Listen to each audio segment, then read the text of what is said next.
Bismillahirrahmanirrahim. Assalamualaikum warahmatullahi wabarakatuh.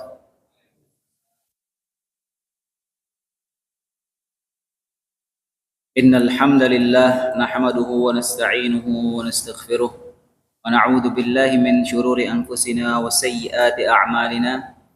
Man yahdihillahu fala mudilla lahu wa man yudlil fala hadiya lahu. Asyhadu an la ilaha illallah wahdahu la syarika lahu wa asyhadu anna Muhammadan 'abduhu wa rasuluh sallallahu alaihi wa ala alihi wa sallama tasliman katsira amma ba'd. Allahumma la 'ilma lana illa ma 'allamtana. Allahumma 'allimna ma yanfa'una wanfa'na bima 'allamtana. Wa zidna 'ilman wa imanan wa aslih lana sya'nana kullah wa la takilna ila anfusina tarfata 'ain.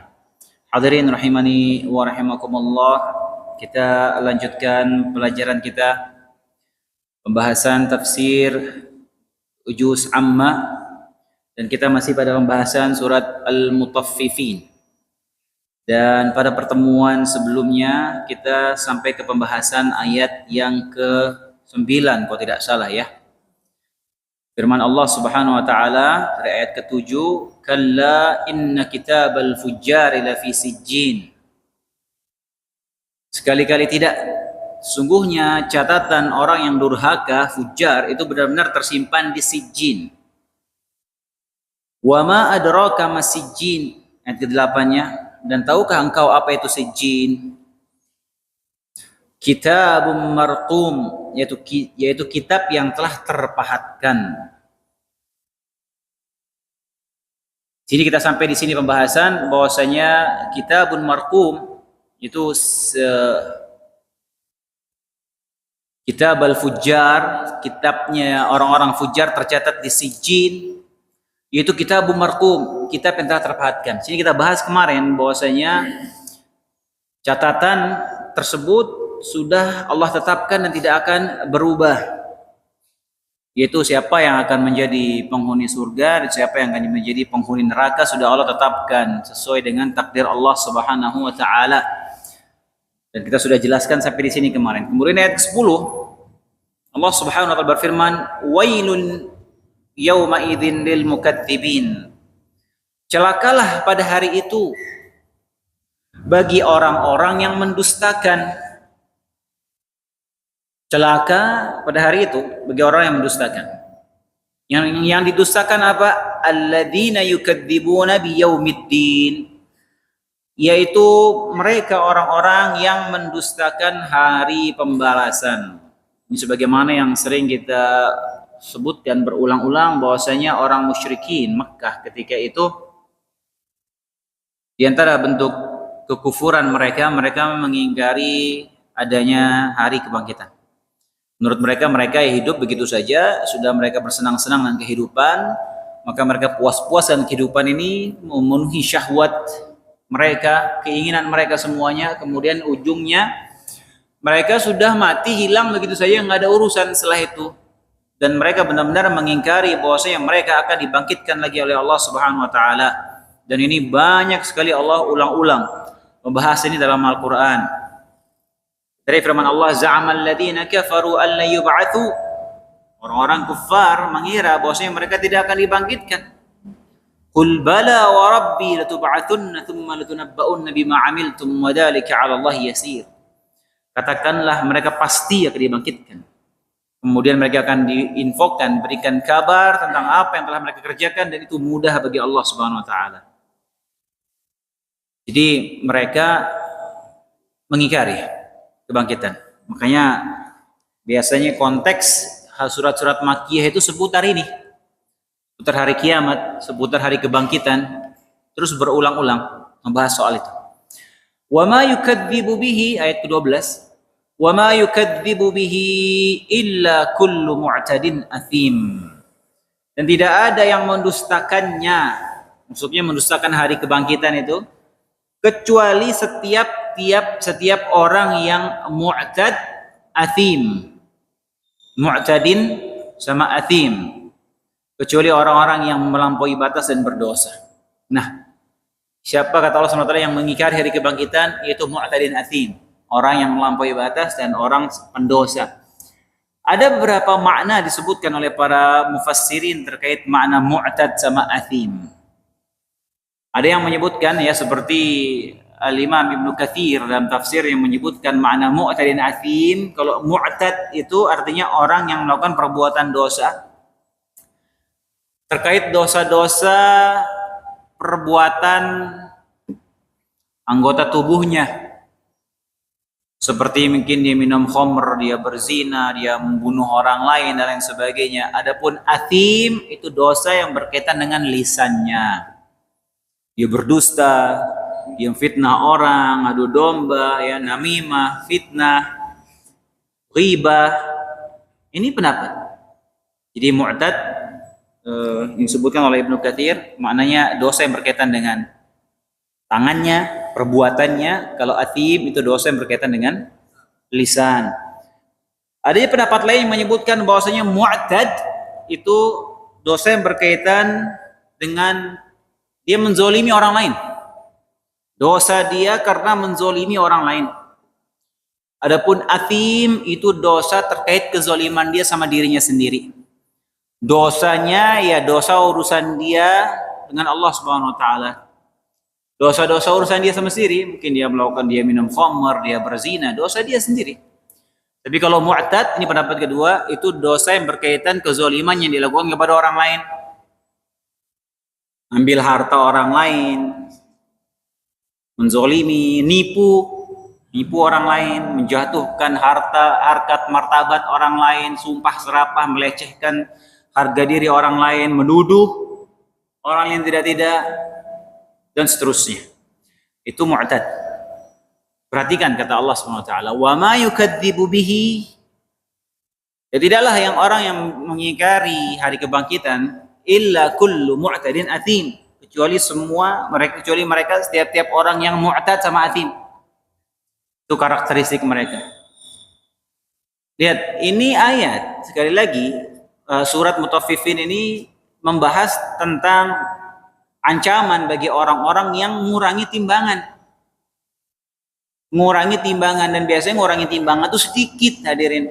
Nggak banyak. Mengurangi timbangan sedikit itulah dia zolim sama orang lain. Dan diancam dengan berbagai macam ancaman disebutkan dalam surat ini. Bagaimana lagi kalau yang berurusan sama orang lain, hak orang lain itu besar, banyak. Maka Allah ancam dengan berbagai macam kesengsaraan dan kebinasaan. Sekali lagi ini berbicara tentang konteks orang yang curang dalam timbangan. Nah itu biasanya sedikit dengan timbangan.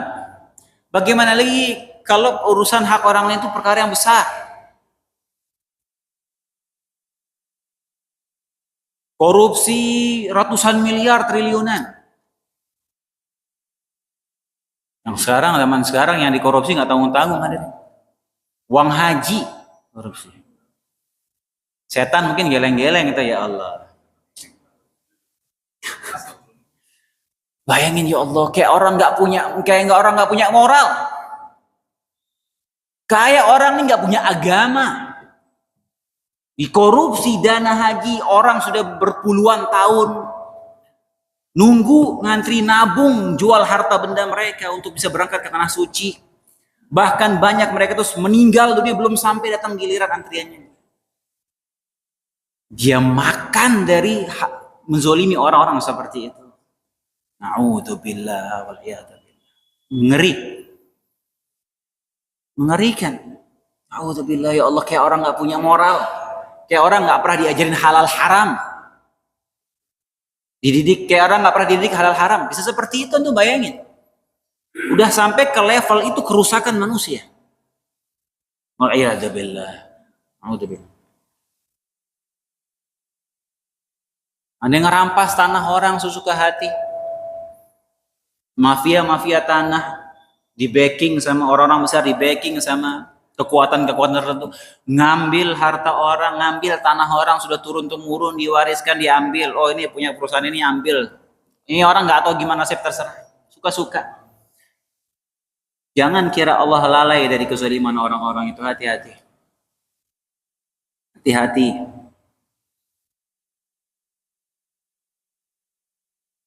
Proyek jalan, korupsi.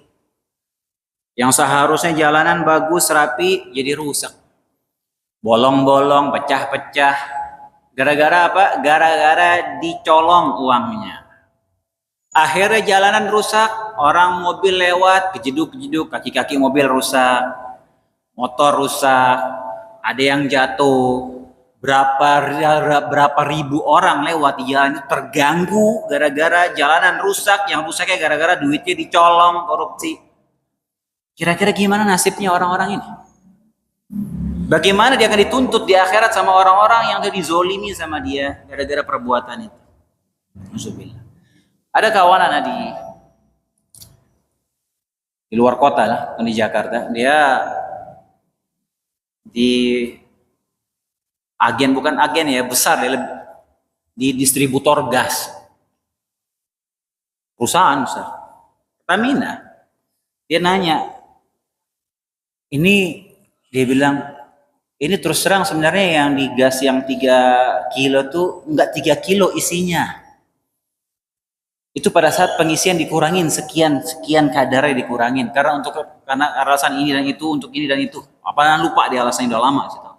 Itu bagaimana hukumnya? Dia bilang, kok begitu? Kenapa dikurangin?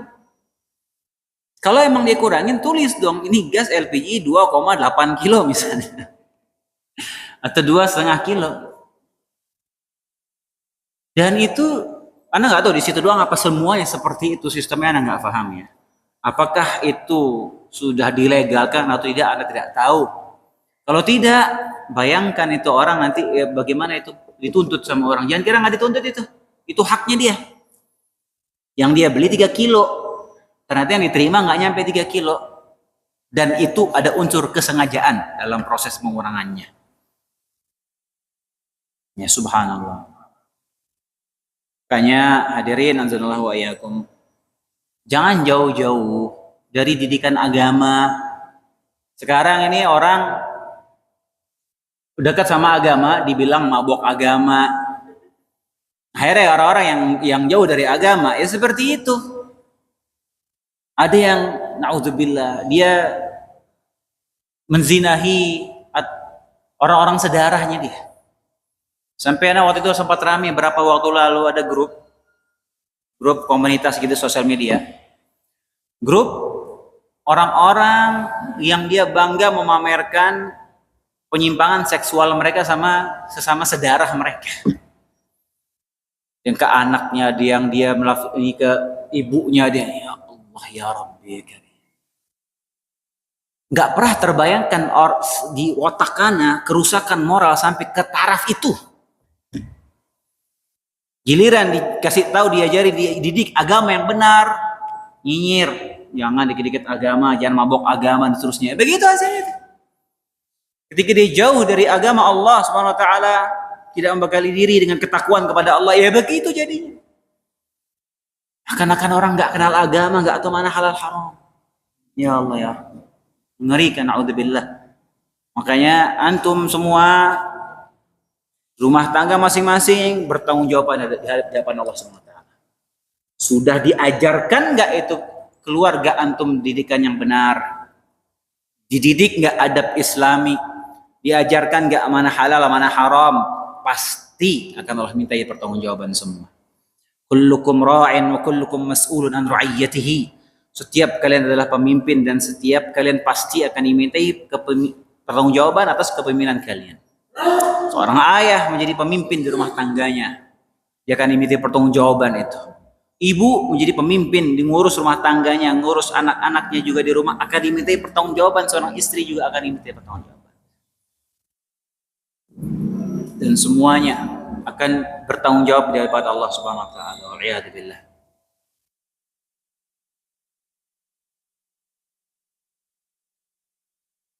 Karenanya di ayat ini Allah ingatkan akan hari akhirat. Karena yang paling bisa meredam seseorang dari dia durhaka, bermaksiat kepada Allah ketika dia diingatkan negeri akhirat. Makanya yang paling bisa meredam seseorang itu agar dia sadar dan kembali kepada Allah diingatkan tentang kematian dan negeri akhirat. Kalau sudah diingatkan tentang kematian negeri akhirat, nggak mempan, ya udah repot orang seperti ini. Ketika diingatkan kamu ini akan mati, kamu ini akan hidup selamanya, kamu akan bertanggungjawabkan di hadapan Allah semuanya. Masih nggak mengena itu, ya udah repot seperti itu. Itu indikasi ini orang hatinya udah tertutup, kunci, mati oleh Allah Subhanahu wa taala, wa'iyadzubillah. Makanya sering sekali dalam banyak hadis, banyak sekali Allah Nabi SAW menyebutkan man kana yu'minu billah wal yawmil akhir. Siapa yang beriman kepada Allah, barang siapa yang beriman, mengaku beriman kepada Allah dan hari akhir, maka hendaknya begini. Siapa yang mengaku beriman kepada Allah dan hari akhir, maka hendaknya begini. Selalu dikaitkan antara iman kepada Allah dan iman kepada hari akhir. Supaya manusia ini sadar, manusia ini akan kembali kepada Allah. Dia akan bertanggungjawabkan semuanya.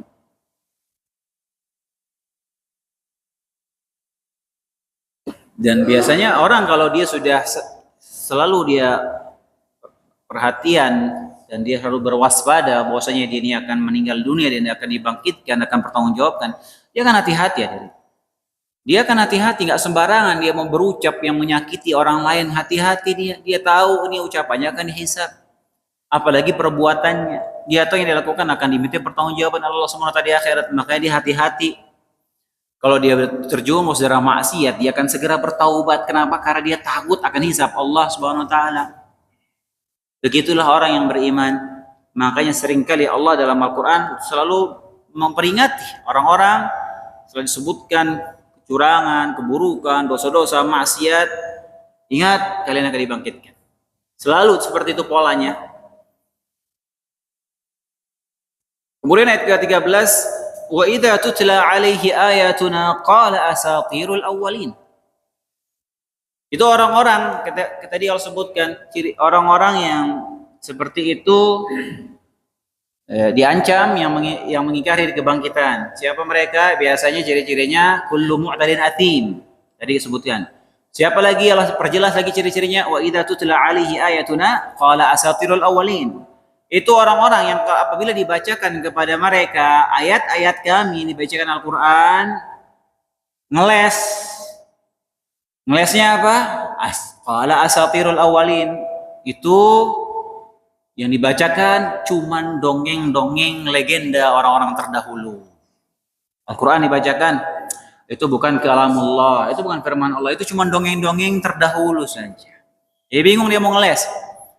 Jelas ini dibacakan Al-Quran dalam bahasa Arab yang mereka fahami betul dengan fasahah tingkat balaghah yang tinggi dan mereka faham itu. Mau ngeles nggak bisa, ngelesnya gimana? Orang-orang musyrikin dulu ketika dibacakan Al-Quran yang begitu indah dan menakjubkannya, qala asatirul awwalin. Itu cuma dongeng-dongeng orang terdahulu, dongeng-dongeng legenda umat-umat terdahulu yang dibacakan sama Muhammad itu. Mereka berusaha membohongi diri mereka sendiri dengan berucap seperti itu. Dan itu yang sering dilontarkan oleh mereka orang musyrikin Quraisy ketika dibacakan ayat-ayat Al-Quran dengan begitu indahnya, begitu menakjubkannya, begitu mengena di hati mereka. Dibacakan ayat Al-Quran, kalamullah, mukjizat. Dan mereka berusaha menolak itu dengan klaim seperti itu. Itu cuman dongeng-dongeng orang-orang terdahulu. Jadi yang mereka sampaikan ketika dibacakan ayat itu Muhammad cuman bacain dongeng-dongeng cerita-cerita yang disusun sama dia. Dia susun dongeng-dongeng cerita-cerita terdahulu dari ahlul kitab sebelum beliau dibacakan, didiktekan kepada beliau, kemudian diceritakan. Dan ini terbantahkan. Kenapa? Karena Nabi kita Muhammad SAW nggak bisa baca, nggak bisa nulis. Ini fakta. Dan mereka tahu betul Rasulullah Muhammad nggak bisa baca, nggak bisa nulis, mereka tahu. Dan begitulah Allah persiapkan Nabi kita Muhammad SAW menjadi penutup, Nabi terakhir dengan mukjizat Al-Quran yang begitu hebatnya. Allah persiapkan beliau Sallallahu Alaihi Wasallam menjadi orang yang ummi, nggak bisa baca, nggak bisa nulis. Kalau orang lain nggak bisa baca, nggak bisa nulis itu aib. Tapi bagi Nabi kita Muhammad SAW nggak bisa baca, nggak bisa nulis itu kelebihan.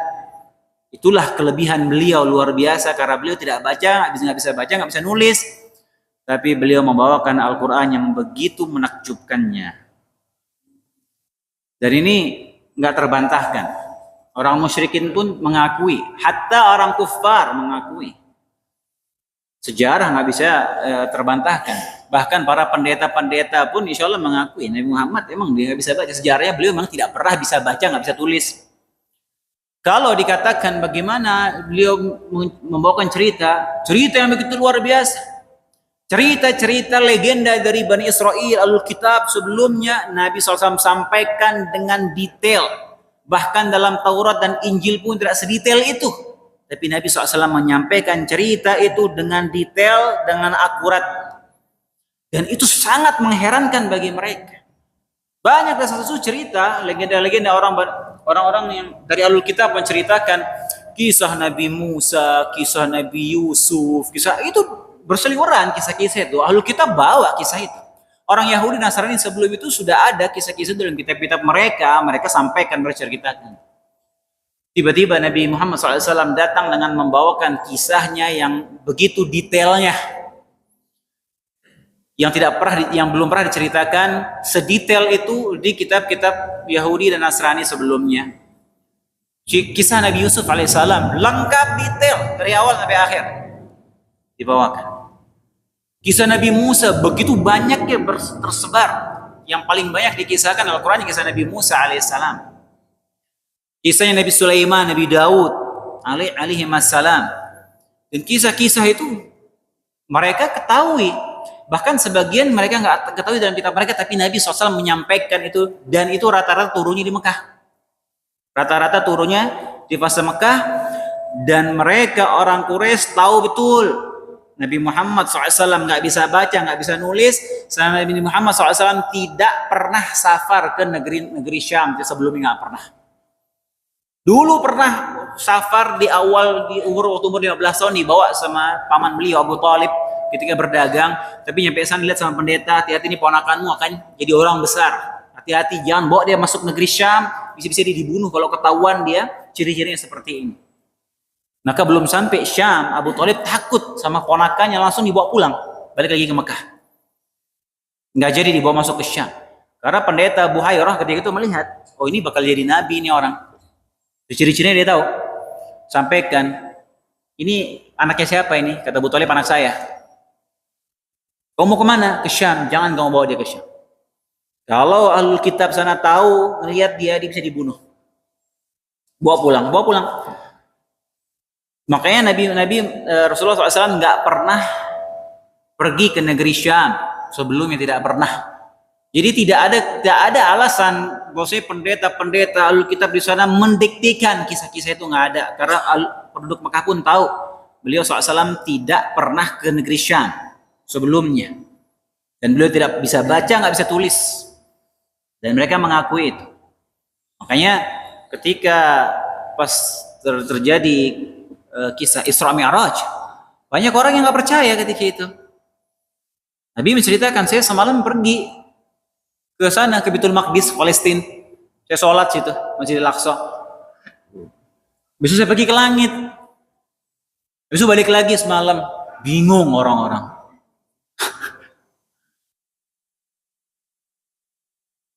Bingung orang-orang dengar cerita itu. Ya Allah. Mau percaya berat, tapi ini Nabi. Akhirnya banyak yang goyang ketika itu. Banyak yang goyang. Yang sudah beriman pun goyang ketika itu. Kisah cerita nggak masuk akal ya ikhwan. Ketika orang-orang mulai maju mundur ragu nih, ya Allah. Masa iya semalam dari Mekah ke Baitul Maqdis, ke Masjidil Aqsa, sholat, besok ke langit, turun lagi ke sana, terus balik lagi ke Mekah semalam. Tapi ini dia Nabi, nggak pernah bohong sebelumnya. Sama sekali nggak pernah bohong seumur hidupnya. Pada saat orang mulai pada goyang, ragu, bingung, Abu Bakar maju. Orang rame-rame, rame tuh. Orang pagi-pagi rame, pada ketawa kata orang kufar, ketawa, ya Allah. Tuh lihat nabimu tuh, ceritanya begitu. Abu Jahal paling semangat. Benar Muhammad cerita kayak begitu. Dia datang, wahai Muhammad, betul kamu cerita begini begitu. Semalam kamu melakukan begini. Iya, Muhammad. Kalau saya kumpulin orang Mekah kamu ceritain ulang ya. Sengaja dia pengen buat Nabi Muhammad malu depan orang. Oh iya, saya ceritakan. Mana Abu Bakar, mana? Abu Jahal, Abu Bakar mana sahabatnya? Abu Bakar mana? Oh, Abu Bakar lagi di sono. Mana coba sini. Datang orang rame-rame. Nyamperin Abu Bakar. Abu Jahal paling semangat, ini orang luar biasa. Makanya kata Nabi, ini Fir'aunnya umat ini Abu Jahal. Jahatnya luar biasa orang ini. Kalau antum dengar kisah-kisahnya, ya Allah, luar biasa zolimnya ini orang. Wahai Abu Bakar lagi di sholat. Abu Bakar nggak tahu ceritanya. Dengar nggak kabar sahabatmu itu? Kenapa? Dia masa semalam, dia cerita semalam dia pergi begini begitu, pergi ke Baitul Maqdis terus ke langit, balik ke semalam. Gila nggak tuh? Masa kita lagi begitu? Benar Muhammad ngomong kayak begitu? Abu Bakar. Iya, coba tanya sendiri sana. Mana beliau? Situ datang Abu Bakar. Nyamperin. Orang ikut rame. Ngikutin nih. Orang lagi heboh pagi-pagi. Diulang lagi sama Abu Bakar. Sengaja beliau mengangkat suaranya. Abu Bakar sengaja meninggikan suaranya biar orang dengar semuanya. Beri jauh, wahai Rasulullah. Apakah benar sambil jalan? Maka apakah benar semalam Anda bercerita bahwa semalam Anda pergi ke Baitul Maqdis, sholat Masjidil Aqsa, kemudian ke langit, kemudian balik lagi ke Mekah itu semalam. Begini. Apakah benar Anda menceritakan demikian? Iya Abu Bakar, Anda pasti benar. Anda pasti benar. Wahai orang Quraisy, kalau seandainya Muhammad ngomong ini tembok putih, Muhammad bilang hitam, saya akan bilang ini tembok hitam. Oh, mata saya lagi salah, ini tembok hitam. Luar biasa. Makanya langsung ini orang disejurkan As-Siddiq Abu Bakar. Langsung orang yang tadinya goyang jadi yakin gara-gara sikapnya Abu Bakar di momen itu. Tiga itu. Nah, mereka biasa mengucap jika disampaikan Al-Quran, oh ini dongeng-dongeng orang terdahulu, padahal Nabi tidak bisa baca, tidak bisa tulis. Nah, pas di kejadian Isra Mi'raj itu, kasih pembuktian Abu Bakar, biar orang semakin percaya. Wahai Rasulullah, depan orang. Wahai Quraisy, begini deh, biar membuktikan benar atau tidak yang beliau ceritakan. Kata Abu Bakar, kan kalian semua tahu dia tidak pernah pergi ke sana. Muhammad tidak pernah pergi ke Syam, nggak pernah masuk apalagi ke Baitul Maqdis, Palestina, beliau belum pernah. Semua kalian tahu beliau nggak pernah safar ke sana. Iya betul, dia tidak pernah ke sana. Semua tahu Muhammad nggak pernah ke sana. Coba, dan saya sering ke sana, kata Abu Bakar. Saya beberapa kali pernah ke sana. Dan kalian juga sebulan pernah ke Baitul Maqdis. Kalian pernah ke sana. Coba Rasulullah ceritakan seperti apa bentuknya, temboknya bagaimana, diceritakan detail. Temboknya begini, jendelanya jumlah sekian, ngadap sekian, warnanya sekian. Betul nggak? Betul.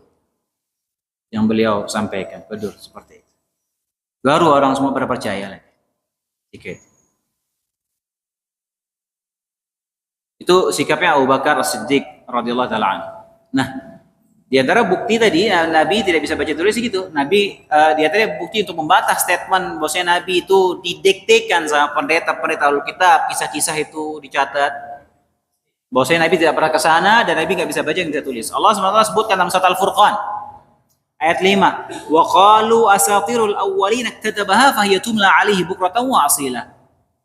Dan mereka berkata dongengan-dongengan orang terdahulu diminta sama Muhammad supaya dituliskan, maka dibacakan dongeng itu kepada dia setiap pagi dan setiap petang. Itu ungkapan mereka. Maksudnya Nabi minta dibacakan, kemudian diminta didiktikan, ditulis. Itu yang disampaikan kepada kalian itu Al-Quran. Padahal Nabi nggak bisa baca, nggak bisa tulis. Demikian juga Allah tegaskan lagi dalam surat Al-Ankabut ayat 48, wa ma kunta tatlu min qablihi min kitabin wa la takhutuhu biyaminik idzan lartabal mubtilun. Dan kamu wahai Muhammad tidak pernah membaca kitab lain, kitab suci yang lain sebelum Al-Qur'an. Dan engkau Muhammad tidak pernah menulis sesuatu pun dengan tangan kananmu. Kalau seandainya engkau lakukan itu, engkau menulis, bisa baca menulis, idzan lartabal mubtilun, maka orang-orang batil, orang-orang akan semakin ragu, orang-orang yang mengingkarimu akan semakin ragu. Allah Subhanahu wa taala tegaskan, beliau tidak bisa baca, nggak bisa tulis. Gak ada orang. Jadi tokoh lah di Indonesia sekarang. Tokoh politik, masa sebutlah namanya. Terkenal, antum kasih tahu. Ada potongan videonya, Anda nggak ngerti ini orang, ya Allah, ngomong lagi. Dia bilang, siapa yang bilang Muhammad nggak bisa baca, nggak bisa tulis? Bohong itu. Nggak benar begini. Dengan bangganya dia ngomong seperti itu. Ya Allah, ya Rabbi. Pede lagi ngomong statement seperti itu. Jelas dalam Al-Quran hadis begitu banyak yang membuktikan bahwasanya Nabi Muhammad nggak bisa baca, nggak bisa tulis. Tapi dia ini tokoh, didengar omongannya, mengeluarkan statement seperti itu gitu, yang sangat membodohi umat, yang bertentangan dengan dalil yang begitu banyaknya. Dan juga hadirin azallahu ya, Al-Quran itu bukan dongeng-dongeng isinya, tapi kisah-kisah itu dibawakan untuk sebagai peringatan bagi kita. Kisah-kisah Nabi Yusuf bukan dongeng yang menemani kita untuk tidur, bukan. Kisah Nabi Yusuf dikisahkan untuk jadi pelajaran bagi kita, sebagai peringatan, untuk kita mengambil ibrah, mengambil faedah dari kisah-kisah yang Allah sebutkan dalam Al-Quran. Bukan cuma dikisahkan begitu saja, nggak ada tanpa tujuannya. Kayak di akhir surat Yusuf Allah Subhanahu wa taala berfirman,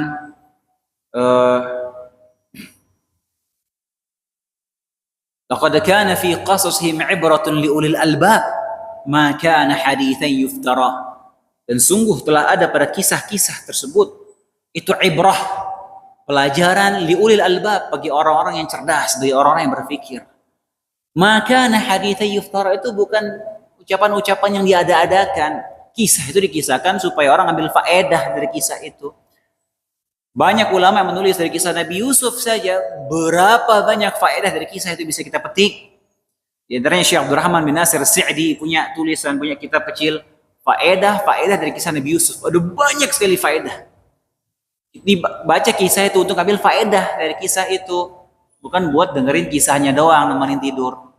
Al-Quran bukan diturunkan untuk buat kisah-kisah doang, tapi pelajaran, ada peringatan, ada faedah di situ. Dan rata-rata ya peringatan untuk supaya orang ingat negeri akhirat. Kemudian ayat ke-14, kalla bal rana ala qulubihim ma kanu yaksibun. Sekali-kali tidak. Bahkan apa yang mereka kerjakan itu telah menutupi hati mereka. Ini Allah bantah. Kalla, sekali-kali tidak. Karena Allah ingin membantah statement sebelumnya yang mereka menyatakan bahwasanya Al-Quran itu dongeng-dongeng terdahulu. Kalla, sekali-kali tidak. Bal rana ala qulubihim ma kanu yaksibun. Kan tetapi hati mereka itu sudah tertutupi di mereka atas apa yang mereka kerjakan. Jadi mereka orang-orang yang mengingkari hari kebangkitan, mengingkari Al-Quran kalamullah, kata Allah apa? Mereka orang-orang yang ditutup hatinya oleh Allah Subhanahu wa taala gara-gara kebanyakan dosa. Gara-gara dosa yang melakukan. Dosa itu ngotorin hati. Bukan hanya orang kufar. Kita orang yang beriman juga dosa itu mengotori hati kita. Kalau dibiarkan maka hati kita akan tertutup.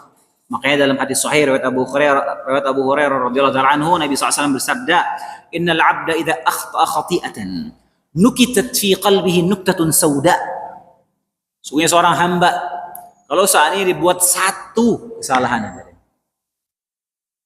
seorang hamba dia melakukan satu kesalahan, nukitat fi qalbihi nuktatun sauda. Nukita itu kalau dalam bahasa Arab itu aslinya ya, kalau misalnya kita megang kayu terus kita ginikan ke tanah, kita colok gitu ke tanah, jika kecongkel itu tanahnya, itu nukita. Kita itu nukita itu seperti itu aslinya, berwarna hitam. Di mana? Di hatinya dia. Satu kali berbuat salah, nukitat fi qalbihi nuqtatun sauda. Fa in naza'a wastaghfara wa tab, kalau seandainya dia stop dari perbuatan dosa tersebut, kemudian dia beristighfar, kemudian bertaubat, sukila qalbuh. Sukila itu kalau bahasa kita dipoles. Jadi sudah dinukitat hatinya, warna hitam, dia beristighfar, bertaubat, dia stop dari kemaksiatan tersebut, dipoles lagi hatinya, jadi bersih lagi dia dari congkelan hitam tadi. Wa in ada zida fiha, kalau terus dia lakukan kemaksiatan akan terus ditambah titik-titik hitam dalam hatinya, hatta ta'lu wa qalbuh, sampai tertutup sudah titik hitam itu sudah menutupi semua hatinya. Wa huwa ran alladzi dzakara Allah, kata Nabi SAW, itulah ran. Ran yang Allah sebutkan dalam ayat tadi, kalla bal rana ala qulubihim ma kanu yaksibun. Kali-kali tidak. Itulah ran, penutup, hati sudah tertutup atas apa yang mereka kerjakan. Jadi jangan diremehkan masalah dosa, hadirin azallahu wa iyyakum. Hati-hati hadirin, hati-hati. Ingat kata Nabi SAW, man idza akhta'a khati'ah, dia berbuat satu saja dosa. Ingat ya, satu loh. Satu dosa sudah cukup dia memberikan satu congkelan hitam di hati kita. Gimana lagi kalau banyak? Gimana lagi kalau setiap hari, setiap saat sementara lisan kita ini enggan untuk beristighfar kepada Allah Subhanahu wa taala. Kita mau berbicara dosa pandangan, dosa mata saja. Allahu Akbar. Entah sudah berapa banyak hari ini saja, hari ini nih. Kira-kira berapa banyak dosa pandangan kita yang sudah kita kumpulkan hari ini? Hari ini loh kita ngomong, hadirin. Atau dari habis asar deh tadi. Bisa sampai maghrib. Apakah dosa pandangan kita yang sehari ini berimbang dengan jumlah istighfar kita kepada Allah hari ini? Jangan kira nggak menyebabkan titik hitam itu. Ya karena saking sudah biasanya kita melihat seperti itu, seakan-akan itu nggak dosa. Mubazir. Karena saking biasanya kita anggap biasa. Karena saking biasanya kita kira nggak dosa, padahal itu dosa. Jangan kira nggak dosa, dosa, dan itu mengotori hati kita. Pasti. Apakah berimbang dengan istighfar kita kepada Allah dari dosa-dosa kita setiap hari? Itu hati kita berpengaruh. Berpengaruh ke hati, jangan disepelekan soal itu, hadirin. Justru di zaman sekarang ini justru semakin harus lebih sering kita beristighfar kepada Allah SWT.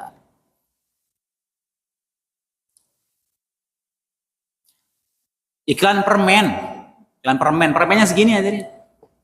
Iklan permen segini, balihonya foto cewek segede-gedenya, kebuka sampai setengah ada-adanya, permennya segini, dosanya sebaliho itu. Belum lagi yang di TV, belum lagi yang di HP, belum lagi di jalan-jalan kita lihat setiap hari. Ya Allah. Sementara kita tidak melatih diri kita untuk menundukkan pandangan. Kita berusaha menundukkan pandangan. Berusaha. Hati diri kita. Jaga hati.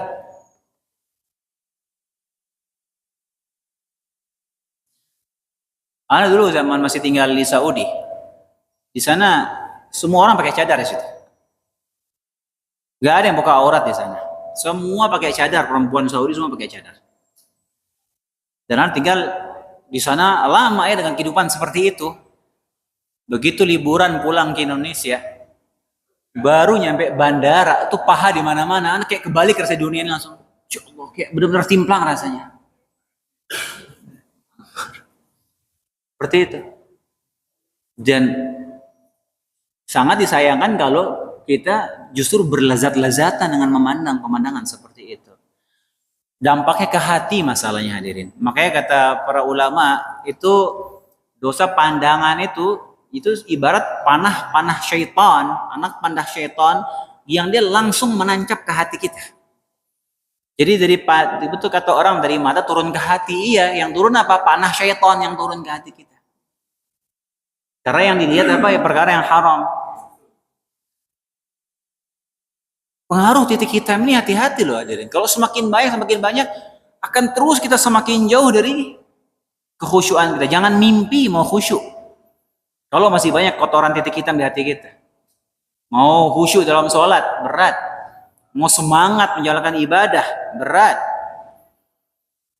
Berat. Kenapa kok dirasakan kok berat sekali mau jalan ke masjid kok berat? Karena dosa udah gak ada lain sebabnya. Dosa itu menjadikan kita berat. Kenapa kok susah sekali saya memahami belajar yang menuntut ilmu, kok susah sekali paham? Ilmu itu seakan-akan gak masuk ke hati, cuma nyampe kuping doang. Karena kebanyakan dosa di hatinya.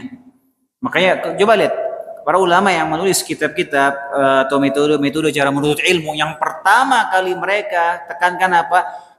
Bersihkan dulu wadahnya. Ilmu itu dimasukin, wadahnya bersihin dulu. Wadahnya mana? Wadahnya hati kita. Karena ilmu itu tempatnya di hati. Kalau wadahnya udah kotor, gimana ilmunya mau masuk? Yang bikin kotor wadahnya itu apa? Ya dosa.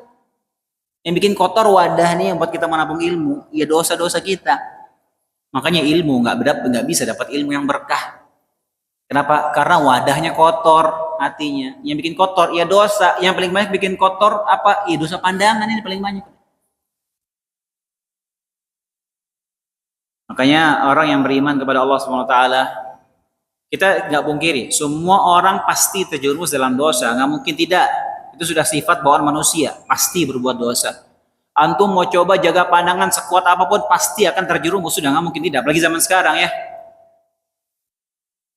Makanya orang yang beriman, dia sadari itu, dia tidak putus lisannya dari beristighfar, minta ampun kepada Allah SWT. Hanya banyak istighfar. Pagi kita suruh istighfar 100 kali, malam suruh istighfar 100 kali. Ya, jangan tinggalkan zikir-zikir setelah sholat, itu juga bisa menggugurkan dosa-dosa kita. Nah, kata Allah SWT, orang kufar itu sudah saking banyak dosanya, itu Allah tutup hati mereka. Sehingga karena sudah tertutup hati mereka pada saat itu, sudah tertutup oleh ron tadi, maka mereka sudah nggak seakan-akan mereka itu nggak tahu mana baik mana buruk. Mereka nggak bisa membedakan mana yang maslahat, mana yang mafsadat, mana yang baik, mana yang buruk. Kenapa? Karena sudah mati hatinya. Kalau kita orang beriman, alhamdulillah masih ada iman, kita masih sadar di dosa, istighfar, minta ampun kepada Allah, dibersihkan lagi hati itu insya Allah. Nah, kalau orang yang nggak beriman, ya repot terus, semakin kotor hatinya, ya udah semakin jauh dia. Kemudian ayat 15, kalla innahum 'an rabbihim yawma idzin lamahjubun. Sekali-kali tidak, lagi Allah bantah, sesungguhnya mereka pada hari itu benar-benar terhalang dari melihat Tuhannya. Yauma idzin lamahjubun, 'an rabbihim yauma idzin lamahjubun. Mereka terhalang dari melihat Allah Subhanahu wa taala. Jadi orang-orang tersebut ya hukumannya mereka tidak bisa melihat Allah Subhanahu wa taala di akhirat nanti. Dan ini diantara akidah Ahlussunnah wal Jamaah, bahwasanya Allah Subhanahu wa taala itu akan dilihat nanti di surga. Dan itu adalah nikmat terbesar. Yang tidak ada nikmat yang lebih besar, yang lebih didambakan oleh penghuni surga melebihi nikmat itu. Jadi pada saat sudah mereka penghuni surga mendapatkan nikmat, begitu banyaknya nikmat, dan mereka sudah benar-benar bahagia dengan nikmat tersebut, maka Allah berkata kepada mereka, maukah kalian aku berikan tambahan lagi? Mereka bertanya, ya Allah, bukankah engkau telah memutihkan wajah-wajah kami, memberikan nikmat begitu berlimpah? Tambahan apa lagi yang engkau memberikan ya Allah? Maka Allah mengangkat hijabnya dan mereka memandang wajah Allah, dan pada saat itu mereka merasakan nikmat terbesar yang tidak mereka rasakan sebelumnya. Itu memandang wajah Allah Subhanahu wa taala. Dan itu akidah Ahlussunnah wal Jamaah, dan dalil-dalilnya hadis yang mutawatir. Bahkan Nabi SAW menyebutkan dalam banyak hadis bahwasanya mereka akan melihat sebagaimana orang-orang melihat bulan purnama di malam purnama. Innakum satarawna rabbakum kama tarawna hadzal qamar la tudamuna fi ru'yatihi. Sungguhnya kalian akan melihat Rabb kalian sebagaimana kalian melihat bulan ini. Kalian tidak berdesak-desakan ketika melihatnya. Jadi Nabi SAW menyamakan cara melihatnya seperti orang melihat ke bulan. Artinya melihatnya kemana? Ke arah atas. Kalau dilihatnya ke depan orang desak-desakan, makanya disebutkan la tudammuna fi ru'yati. Kalian tidak desak-desakan untuk melihatnya. Lihatnya seperti apa? Seperti melihat bulan di atas. Dan hadisnya ada banyak, ayat-ayat dalam Al-Quran ada banyak. Di dalam surat Al-Qiyamah Allah berfirman, wujuhu yawma idzin nadhirah ila rabbiha nazirah. Pada hari itu wajah penghuni surga itu berseri-seri. Kenapa? Ila rabbiha nadhirah. Karena mereka memandang kepada Rabbnya. Demikian juga firman Allah SWT, lilladzina ahsanul husna wa ziyadah. Bagi orang yang berlaku ihsan, berbuat adil, berbuat kebaikan dengan ihsan, menjalankan ihsan, level agamanya level ihsan, bagi mereka al-husna, itu surga, wa ziyadah, dan tambahan. Semua ahli tafsir menyebutkan tambahannya apa di situ? Maksudnya tambahan nikmat melihat wajah Allah Subhanahu wa taala. Dan dalil-dalil mutawatir. Nggak ada yang menolak akidah ini kecuali orang Mu'tazilah sama Jahmiyah. Yang mereka menolak. Nggak ada dalam kamus mereka Allah itu bisa dilihat, nggak ada. Orang-orang Jahmiyah dan Mu'tazilah menolak akidah itu. Akidah Ahlussunnah, penghuni surga akan melihat wajah Allah. Dalilnya begitu banyak. Orang-orang ketika mendahulukan akal terhadap dalil ya seperti itu. Nggak sesuai akal, tolak. Kalau semua yang nggak sesuai akal ditolak, semua akan ditolak nanti hadirin. Kalau semua yang nggak sesuai sama akal kita tolak, ya semua akan ditolak. Semua nggak masuk akal. Maka nggak masuk akal. Mizan ditolak, sirat ditolak, semua gara-gara nggak masuk akalmu yang cetek itu, jadi ditolak. Kemudian ayat ke-16, Allah Subhanahu wa taala berfirman, "Tsumma innahum lasalul jahim." Kemudian sesungguhnya mereka benar-benar masuk ke dalam neraka. Allah berikan ancaman-ancaman tadi, akibat penyimpangan mereka kepada Allah tekankan. Tsumma innahum lasalul jahim. Mereka orang-orang tadi yang ngurangin timbangan, yang mengingkari hari kebangkitan, yang seterusnya tadi kita sebutkan. Allah sebutkan mereka pasti akan masuk neraka. Tsumma yuqal hadzal ladzi kuntum bihi tukadzibun. Kemudian dikatakan kepada mereka, hadzal ladzi kuntum bihi tukadzibun. Inilah azab yang dulu kalian dustakan. Inilah azab, hukuman yang dulu kalian nggak percaya sama hukuman ini. Dan itu bentuk Allah Subhanahu wa taala menghinakan mereka, dihinakan. Dulu mereka nggak percaya hari kebangkitan, nggak percaya surga neraka. Pada saat di neraka dikatakan mereka, ini loh yang dulu kalian nggak percaya, rasain loh, bahasa kita rasain. Ini rasain nih, dulu kalian nggak percaya. Ya itu kan dihinakan seperti itu. Kalau mungkin dulu kita zaman COVID misalnya ada orang dia nggak percaya, COVID itu bohong, nggak percaya itu konspirasi dan sebagainya. Kena deh misalnya. Nah rasain, ini loh yang dulu kamu nggak percaya seperti itu. Itu terhina di situ. Itu bentuk Allah menghinakan mereka. Kemudian selanjutnya ayat ke-18 hingga ayat terakhir ya. Insyaallah kita akan lanjutkan, masih panjang ya pembahasan. Banyak faedah kita bisa ambil dari surat ini. Insyaallah kita lanjutkan pada pertemuan berikutnya. Subhanakallahumma bihamdika asyhadu an la ilaha illa anta astaghfiruka wa atubu ilaik. Assalamualaikum warahmatullahi wabarakatuh.